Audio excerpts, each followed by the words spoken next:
High, আমরা যাচ্ছি আজকে ভোলানাথের কাছে জল ঢালতে। আমি ঢালবো না, আমার বান্ধবী ঢালবে। তো হ্যাঁ, একসঙ্গে থাকলেই হলো। তো চলো, মন্দিরে চলে এসেছি, তোমাদের সঙ্গে শেয়ার করবো। ব্যাঙ্গালোরে আমি যেখানে থাকি তার আশেপাশে বেশ কিছু মন্দির আছে, তার মধ্যে এটিও একটি। মন্দিরটা যদিও খুব একটা বড় নয়, তারপরেও এখানে মহাদেব ছাড়া আরও অনেক ঠাকুর আছে। এই বছরটা যদিও আমি পুজো করছি না, তবে বান্ধবীর অনুরোধে বান্ধবীর সঙ্গে পুজো দেখতে মন্দিরে চলে গিয়েছিলাম। এই হচ্ছে বান্ধবীর পুজোর ডালি। ও হ্যাঁ, তোমাদের তো বলাই হয়নি, আমার বান্ধবীর নাম সুনিতা।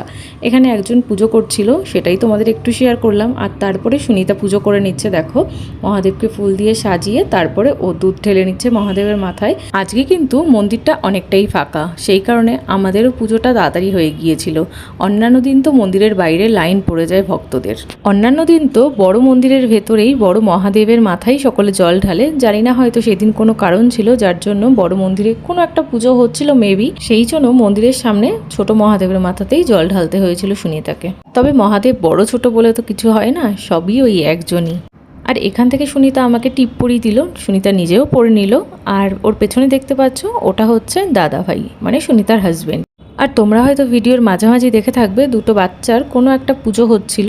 জানি না আমি কি পুজো, কারুর জানা থাকলে কমেন্টে অবশ্যই জানিও। আর এখানে একটু মহাদেবের আশীর্বাদ নিয়ে নিলাম। এখানে দেখো সাই বাবা আছে, আর আছেন গণপতি বাপ্পা।